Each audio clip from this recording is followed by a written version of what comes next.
Himalayan বাইকটা কিন্তু একটু হেভি ওয়েট বাইক। এটার অন পেপার এটার ওয়েট যেটা রয়েছে সেই ওয়েটটা হচ্ছে মোটামুটি 196 কিলো। এবারে পেট্রোল যদি ভরা হয় তাহলে 17 লিটারের ট্যাঙ্ক হলে প্লাস 17 লিটার মানে 200+ কেজি হেভি মোটরসাইকেল কিন্তু এই হিমালয়ান 450। তো সেটাকে ম্যানুভার করতে, সেটাকে অফরোডে মানে খারাপ রাস্তায় চালাতে কীরকম, কতটা ট্যাকেল করতে কতটা কষ্ট করতে হয়, কতটা মানে স্কিল লাগে, আর হাইওয়েতে মাইলস ম্যাচিং করার জন্য সেটা কীরকম কতটা প্র্যাকটিক্যাল হচ্ছে, সেই জিনিসগুলো নিয়ে কিন্তু আলোচনা করব। এই 450টা চালিয়ে কিন্তু আমার রিয়াকশান সত্যি মিক্সড। তার কারণ আমি না এখন অবধি ডিসাইড করে উঠতে পারছি না যে এটাকে আমি অ্যাকচুয়ালি কী বলবো, অফরোডার বলবো নাকি হাইওয়ে ট্যুরার বলবো। আমি সত্যিই ডিসাইড করে উঠতে পারছি না, আমি বুঝে উঠতে পারছি না। তার কারণ যতই কালবৈশাখী আসুক না কেন, কলকাতায় কিন্তু ভ্যাপসা গুমোট গরম অলরেডি পড়তে শুরু করে দিয়েছে, আর তার জন্য আমার চুলের ছাড়টা খানিকটা এরকম হয়ে গেছে। তো welcome back to my channel everyone, I hope you guys are doing stupendo fantabulously fantastical. চুলের ছাড়টা এরকম করার কারণ শুধুমাত্র গরম। যা গরম পড়েছে সেই গরমের মধ্যে একটু স্বস্তি পাওয়ার জন্য এরকমভাবে চুলের ছাট দিয়েছি। আর এই হচ্ছে চুলের আমার ছাট, দেখে নাও। আর বিষয়টা হচ্ছে এই ছাটটার আমি নাম দিয়েছি পাইন কাট। তো তোমরা যদি কেউ এরকম হেয়ার কাট করতে চাও বা হেয়ার স্টাইলটা করতে চাও তাহলে কিন্তু সেলুনে গিয়ে বলো পাইন কাট করে দিতে এরকম দেখিয়ে, তাহলে তোমরা পেয়ে যাবে। এনিওয়েজ 2023 সালে আমি যখন লঞ্চ হয়েছিল হিমালয়ান 450 তখন কিন্তু আমি বাইকটাকে চালিয়েছিলাম খুব অল্প সময়ের জন্য। তো চালিয়ে আমার যথেষ্ট পরিমাণে ভালো লেগেছিল, কারণ একদম অল নিউ শেরপা ইঞ্জিন কিন্তু দিয়েছিল এবং চালিয়ে আমার ভীষণই ভালো লেগেছিল। কিন্তু কিছু কিছু জিনিস অ্যাসপেক্ট সময়ের সাথে সাথে বদলায় এবং তার সাথে সাথে কিছু কিছু কোয়ারিজ আমার নিজের মধ্যে কিন্তু জন্ম নিয়েছে। হিমালয়ান 450 চালাবো এবং সেই কোয়ারিজগুলো আমি তুলে ধরার চেষ্টা করব তোমাদের সামনে আমার এই ক্যামেরার মাধ্যম দিয়ে।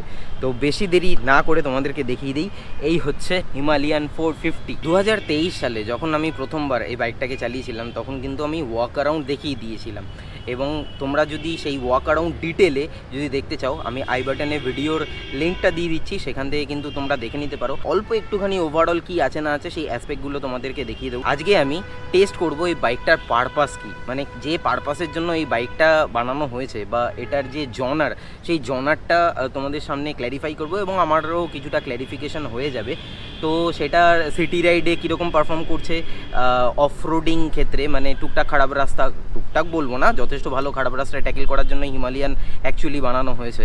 তো সেই ধরনের টেরেনগুলোতে কীরকমভাবে এই বাইকটা পারফর্ম করছে এবং তার সাথে সাথে হাইওয়ে ট্যুরিং কীভাবে করা যেতে পারে বা হাইওয়ে ট্যুরিংয়ের ক্ষেত্রে এই বাইকটার পারফরমেন্স কীরকম হতে পারে, সেই বিষয়গুলো নিয়েই আজকে কিন্তু এই ব্লগটাতে আলোচনা হবে। এই হচ্ছে রয়্যাল এনফিল্ড হিমালয়ান 450। দূর থেকে বাইকটাকে দেখতে কিন্তু ভীষণই ব্রড জাইগান্টিক লাগে এবং দেখে আরও একটা জিনিস মনে হয় এটা কিন্তু হাইওয়ের জন্য একদম মানে হাইওয়েতে মাইলস মাঞ্চিং করার জন্য একদম আইডিয়াল হবে, এটা তো আমার ব্যক্তিগতভাবে দেখে মনে হচ্ছে।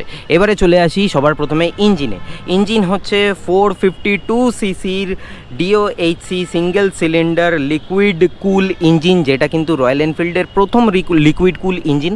এই হচ্ছে রেডিয়েটার গ্রিল, তোমাদেরকে দেখিয়ে দিই।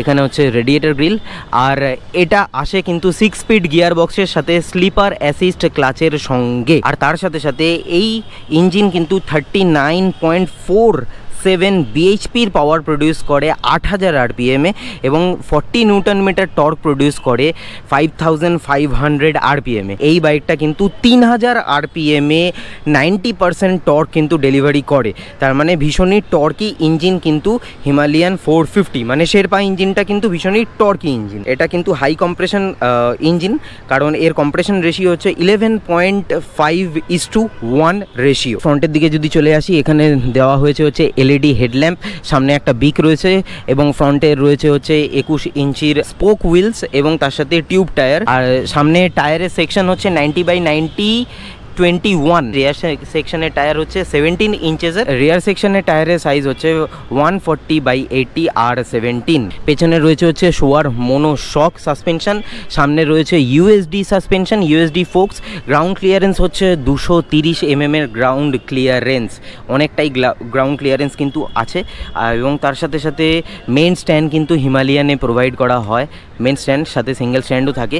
আচ্ছা, চেন স্লাইডারে একটা নতুন জিনিস আমি দেখতে পাচ্ছি, সেটা হচ্ছে এইখানে একটা কিন্তু স্লাইডার দেওয়া রয়েছে, যেটা সাধারণত আমি অন্য কোনো বাইকে দেখতে পাই না, বাট হিমালয়ানে দেখতে পেলাম। এটা নোটিস করলাম আজকে ফার্স্ট টাইম, তার জন্য তোমাদেরকে দেখিয়ে দিলাম। সাধারণত স্লাইডার উপরে থাকে আর নিচেও কিন্তু এখানে স্লাইডারটা দেওয়া রয়েছে, এবং তার সাথে সাথে এখানেও দেওয়া রয়েছে যাতে চেন যদি লুজ হয়ে যায় ওটা কিন্তু বাউন্স যেন না করে, চেনটা যেন একদম অন ট্র্যাক থাকে, যাতে স্পকেটের সঙ্গে একদম রিদম যেন চেনের মেনটেন হয়। সিট কুশনিং কিন্তু যথেষ্ট ভালো, মানে আর পিলিয়ান সিট কমফর্টও কিন্তু রয়েছে, মানে সিট কুশনিং এতটাই ভালো যার জন্য পিলিয়ান কিন্তু কমফোর্টেবলি হাইওয়ে মাইলস মাঞ্চিং কিন্তু করতে পারবে। পেছনে একটা ছোট্ট টেল র্যাক দেওয়া রয়েছে যেখানে লাগেজ মাউন্ট করা যেতে পারে। এটার টেল ল্যাম্প নেই, এলইডি ব্লিঙ্কার যেগুলো এই দুটোই কিন্তু টেল ল্যাম্প হিসাবে কাজ করে।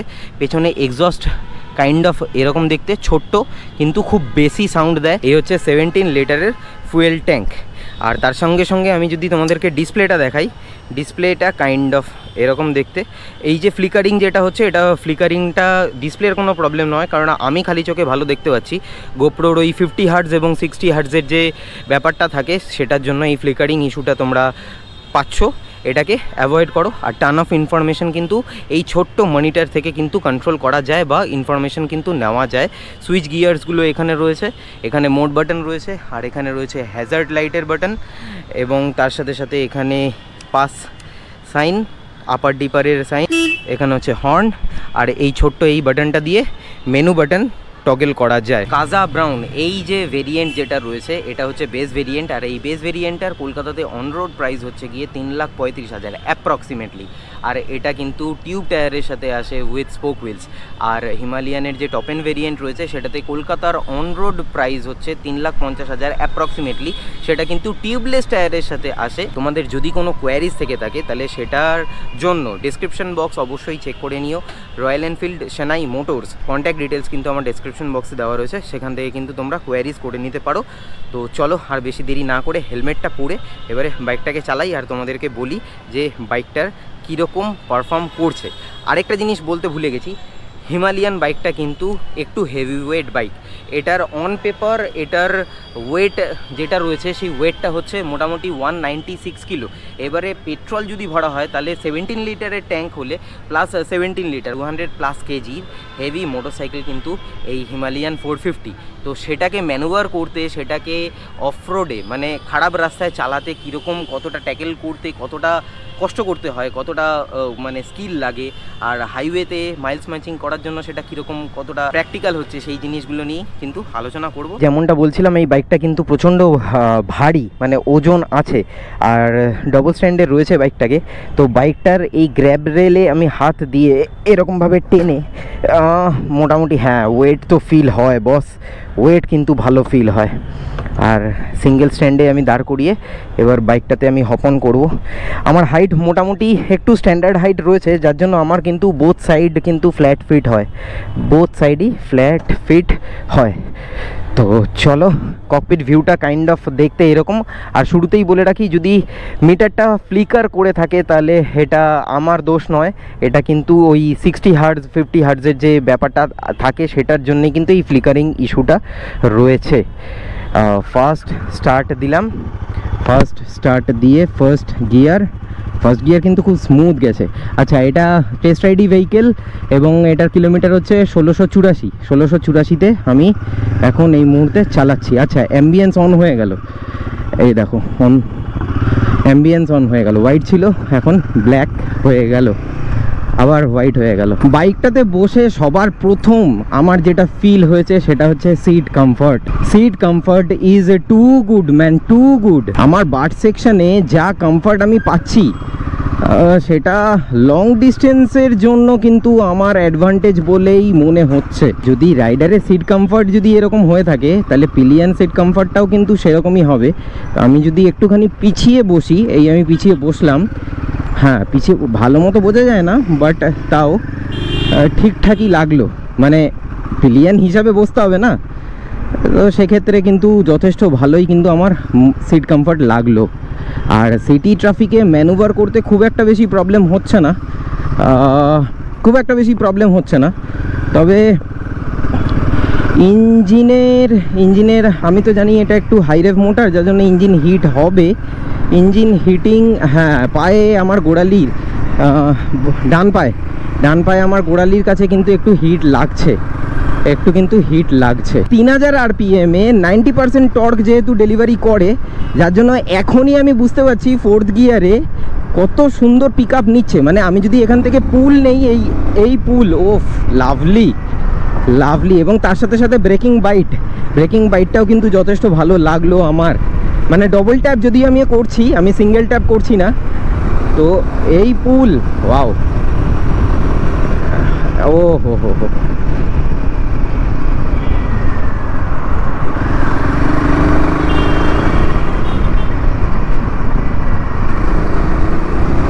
নাইস। মানে 3000 RPM এর পর টর্ক যেহেতু ফুল দিয়ে দিচ্ছে, যার জন্য আমাকে 5000 RPM পর্যন্ত কিন্তু কোনো রকম ওয়েট করতে হচ্ছে না, মানে 60-70 ইজিলি আরামসে উঠে যাচ্ছে ফোর্থ গিয়ারে আরামসে। এখনও দুটো গিয়ার বাকি রয়েছে, তো সেক্ষেত্রে আমার সিটি রাইডে মোটামুটি ঠিকঠাক লাগলো। হাইরেভ মোটর সিটি রাইডের জন্য এটা নয়, অ্যাকচুয়ালি এটা সিটি রাইডের জন্য নয়, হাইরেভ মোটর। তো মোটামুটি ম্যানুভার করতে খুব একটা বেশি প্রবলেম হলো না। সিটিতে চালাতে একটা জিনিস আমি নোটিস করলাম, সেটা হচ্ছে মিররের ইউজেবিলিটি খুব একটা বেশি আমার কাছে ভালো লাগলো না। মানে আমার সত্যি মানে এরকম আফটার মার্কেট লাগাতেই হবে, কিচ্ছু করার নেই। আফটার মার্কেট মিরর কিন্তু লাগাতেই হবে, কারণ খুব ছোট, মানে এত ছোট ভিজিবিলিটি, মানে এত ছোট জায়গা, যার জন্য ভিজিবিলিটি কিন্তু খুবই কম। তো স্টক মিরর যেটা রয়েছে, সেই মিররটা কিন্তু আমার তো মনে হয় কোনো কাজের নয়। তো এবারে ফোর্থ গিয়ারে রয়েছি, ফোর্থ গিয়ার থেকে আমি যদি একটা পুল করি, মানে টর্ক এত ভালো টর্ক প্রডিউস করছে, এবং ভীষণ অ্যাগ্রেসিভ প্রোগ্রেস রয়েছে, কিন্তু টর্ক ডেলিভারিটা ভীষণই অ্যাগ্রেসিভ। আমার লিনিয়ার একদমই লাগলো না, একদমই কিন্তু লিনিয়ার মনে হলো না। হ্যাঁ, রাস্তার মাঝখানে দাঁড়িয়ে থাকবে, ভেরি গুড। যেহেতু অ্যাগ্রেসিভ টর্ক ডেলিভারি রয়েছে, যার জন্য আইডল থেকে একটা টেস্ট করব আমি। একদম আইডল ফার্স্ট গিয়ার থেকে 5000 RPM এ চেঞ্জ করলাম second gear, 6 third gear, fourth gear, 6000 RPM এই আমি গিয়ার শিফট করে যাচ্ছি fourth gear, and fifth,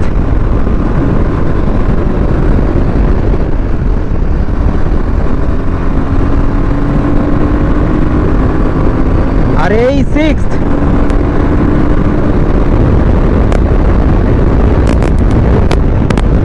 okay, 127 kilometre per hour, 127 kilometre per hour, boy oh boy, my goodness. তার মানে মোটামুটি অল ডে লং 110-এ কিন্তু অল ডে লং ক্রুজ করা যেতে পারে, কারণ টর্ক ডেলিভারি এত ভালো, তারপরেও কিন্তু পাওয়ার থাকবে। তার মানে হচ্ছে 6 থেকে 7000 RPM এ আমি যদি বাইকটাকে রাখি স্টেবল, তাহলে কিন্তু আমার হাতে পাওয়ার বেঁচে যাবে। তার কারণ 39.47 বিএইচপির পাওয়ারটা প্রডিউস হয় কিন্তু 8000 RPM এ।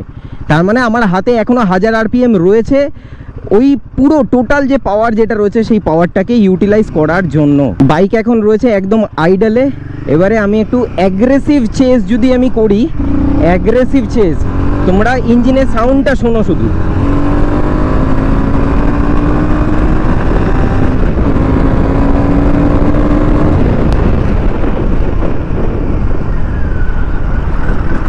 ব্রেকিং বাইট খুবই ভালো, ডবল ট্যাপ করতে হচ্ছে ব্রেকিং বাইটের জন্য, ডবল ট্যাপ মাস্ট, তাহলেই কিন্তু যথেষ্ট ভালো ব্রেকিং বাইটটা পাওয়া গেল। ব্রেকিং বাইটটাও কিন্তু টেস্ট হয়ে গেল এইখানে, আরও একবার সামনে টেস্ট হবে, একটু অ্যাগ্রেসিভ পুল করব।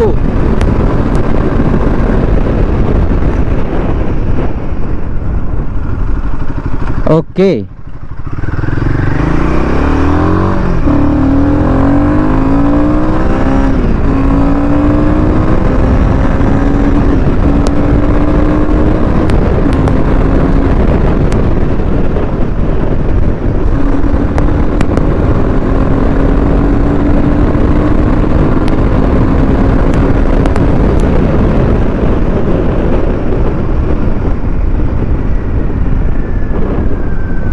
এর থেকে বেশি আর অ্যাগ্রেশন দেখানো ঠিক হবে না। মোটামুটি ইঞ্জিন তো হিট হয়েইছে, এবারে চলো যাই হোক।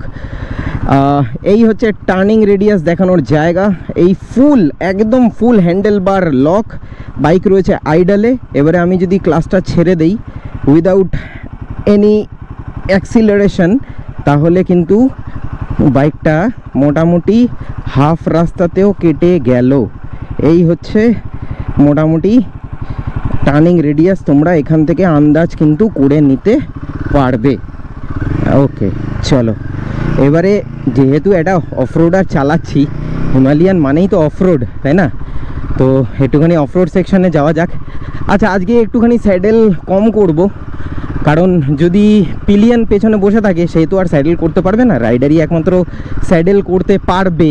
এবারে পিলিয়ন যদি স্কিলফুল হয় তাহলে কিন্তু সে সেই স্যাডেলগুলোকে কিন্তু মানে সেই অফরোডগুলোকে কিন্তু স্যাডেল করে বা বসেও কিন্তু ট্যাকেল করতে পারবে যদি সে স্কিলফুল হয়। তবে মোটামুটি সেকেন্ড গিয়ারে তো আমি মোটামুটি 3000 RPM-এই যাচ্ছি। হ্যাঁ, ভালোই তো লাগলো আমার, সিটে বসে কমফর্ট কিন্তু আমার বেশ ভালোই লাগলো। সিট কমফর্ট হ্যাঁ বেশ ভালো, কোনো রকম তো সমস্যা তো আমার হলো না এখানে। ওকে, মানে একদম অফরোড যেগুলো হয় না, মানে যেগুলো ওই যে বোল্ডার ফোল্ডারের রাস্তা, ওই বোল্ডারের রাস্তা দিয়ে আমি অনেক ভিডিওস দেখেছি। বোল্ডারের রাস্তা দিয়ে মানে যেরকমভাবে এরা বাইকগুলো চালায় ওই রকম চালানোর তো কোনো মানে হয় না। তো সেক্ষেত্রে দাঁড়িয়ে মানে একদম খারাপ রাস্তা যেগুলো হয়, এর থেকেও খারাপ রাস্তা হয়, তো সেই সমস্ত খারাপ রাস্তাগুলোতে কিন্তু যথেষ্ট ভালো মতো কিন্তু ট্যাকেল করে নিতে পারবে এই বাইকটা। এবারে আমি একটু স্লোই গেছিলাম, এবারে একটুখানি অ্যাগ্রেসিভ গিয়ে দেখি যে বাইকটা কীরকম পারফর্ম করছে। যদি আমার প্রয়োজন মনে হয় তাহলে আমি মানে আমার যেহেতু অভ্যাস রয়েছে দাঁড়িয়ে যাওয়ার মানে স্যাডেল করার, তাহলে আমি স্যাডেল করে নেব। আর স্যাডেল করলে কীরকম লাগবে দেখতে সেটা কাইন্ড অফ এরকম। এবারে আমি একটু অ্যাগ্রেসিভ গেলে বোঝা যাবে সেকেন্ড থার্ড। ওকে, গ্রাউন্ড ক্লিয়ারেন্সের জন্য কিন্তু যথেষ্টই ভালো কিন্তু লাগছে আমার। আচ্ছা, সাসপেনশন দারুণ খেলছে ভাই, সাসপেনশন অসাধারণ খেলছে, অসাধারণ। এরকম যদি অ্যাগ্রেসিভভাবে যাওয়া যায়, সাসপেনশন কি খেলছে, ও রে লাভলি, দারুণ লাগলো, এটা কিন্তু দারুণ লাগলো। মানে সাসপেনশনের জন্য কমফর্ট কিন্তু যথেষ্ট ভালো পেলাম, যথেষ্টই ভালো কিন্তু কমফর্ট আমি পেয়ে গেলাম। আরে লাভলি, উইদাউট এনি লেগ ফল আমি এরকমভাবে টার্নিং রেডিয়াসের জন্য আমি ঘুরে গেলাম। আচ্ছা, এবারে আমি যদি স্যাডেল করে আমি যদি একটু অ্যাগ্রেসিভ যাই তাহলে ওকে।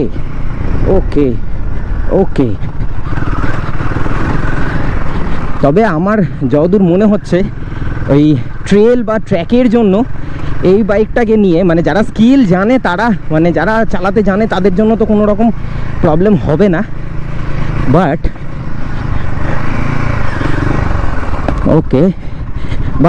যারা রেগুলার বেসিসে ওই রকম প্র্যাকটিস করে না মানে অফরোড ট্র্যাকে চালায় না, তাদের জন্য খুব একটা বেশি কিন্তু প্রবলেম হওয়ার কথা নয় এই বাইকটাতে। তবে ওই বোল্ডার ফোল্ডারের রাস্তার মধ্যে তুমি যদি এখন যেরকম মানে অ্যাগ্রেসিভলি চালাও, সেটা তো আর সাধারণ মানুষ চালাবে না, ওরা প্রফেশনাল লোকেরাই চালায় ওই রকমভাবে, কারণ ওরা জানে কিভাবে করতে হয় না হয়। তো সাধারণভাবে তুমি যদি অফরোড করতে চাও তাহলে তো ভাই কোনো কথা হবে না। দারুণ একটা পড়ন্ত বিকেলে এই যে মেশিন যেটা রয়েছে হিমালয়ান 450, এই 450টা চালিয়ে কিন্তু আমার রিয়াকশান সত্যি মিক্সড। তার কারণ আমি না এখন অবধি ডিসাইড করে উঠতে পারছি না যে এটাকে আমি অ্যাকচুয়ালি কি বলবো, অফরোডার বলবো নাকি হাইওয়ে ট্যুরার বলবো। আমি সত্যিই ডিসাইড করে উঠতে পারছি না, আমি বুঝে উঠতে পারছি না। তার কারণ হাইওয়েতে মাইলস মাঞ্চিং করার জন্য বা হাইওয়েতে ক্রুজ করার জন্য যে পাওয়ারটা দরকার, সেই পাওয়ারটা কিন্তু এই বাইকটার মধ্যে দেওয়া রয়েছে, পাওয়ার এবং তার সাথে সাথে টর্ক। অফরোড করার জন্য যে ক্যাপাবিলিটি দরকার সেটা কিন্তু এই বাইকটার মধ্যে দেওয়া রয়েছে। স্পোক হুইল আসে এবং স্পোকের সাথে টিউব টায়ার এবং টিউবলেস টায়ারও কিন্তু প্রোভাইড করে রয়্যাল এনফিল্ড 450 সাথে। এবারে এই যে আমি অফরোডটা করলাম, এই অফরোডে আমার সত্যি অফরোড করে তো বেশ ভালো লাগলো, কিন্তু হাইওয়ে ক্রুজিংয়ের ক্ষেত্রে আমার মনে হয় অ্যারোডাইনামিক্সটা যদি আরেকটু বেটার হতো। লাইক এই যে এইখানে যে উইন্ডশিল্ড যেটা দেওয়া রয়েছে না, এই উইন্ডশিল্ডটা যদি আরেকটু বড় হতো তাহলে সেক্ষেত্রে কিন্তু আমার উইন্ড বাফেটিং যেটা রয়েছে, সেই যেটা উইন্ডটা আমার মুখে হিট করছিল, তো সেইটা কিন্তু একটু হলেও আমার কম ফিল হতো। তো সেক্ষেত্রে আমার ফ্যাটিকটা কিন্তু খুব একটা বেশি লাগতো না, কারণ হাওয়ার ধাক্কাতেই ফ্যাটিকটা কিন্তু হিট করে। But seat comfort is too good, সত্যি ভীষণ কিন্তু ভালো সিট কমফর্ট রয়েছে। কোম্পানি ক্লেম করে যে বাইকটা মোটামুটি ধরে নাও 30 kmph দেবে। এবারে এটার মধ্যে আমার বক্তব্য যেটা রয়েছে, সেই বক্তব্যটা হচ্ছে সিটিতে ভুলে যাও। সিটিতে মোটামুটি ধরে নাও খুব বড় জোর হলে 20, খুব বড় জোর হলে 20, কারণ এত ইঞ্জিন হিট হবে সিটিতে। তো সেক্ষেত্রে কিন্তু ইঞ্জিন হিট এবং তারপরে ম্যানুভার করা, তুমি ক্লাচ করতে হবে, গিয়ার শিফট করতে হবে। তো সেক্ষেত্রে সিটিতে কিন্তু মাইলেজের আশা রেখো না ফ্রম হিমালয়ান 450। বাট হাইওয়েতে যদি প্রপারলি, যেরকম আমি দেখালাম 6000-7000 আরপিএমে আমার মোটামুটি 127 উঠে গেছিলো, তারপরেও 1000 আরপিএম বাকি ছিল, মানে 8000 আরপিএমে যেহেতু টপ বিএইচপি হিট করে।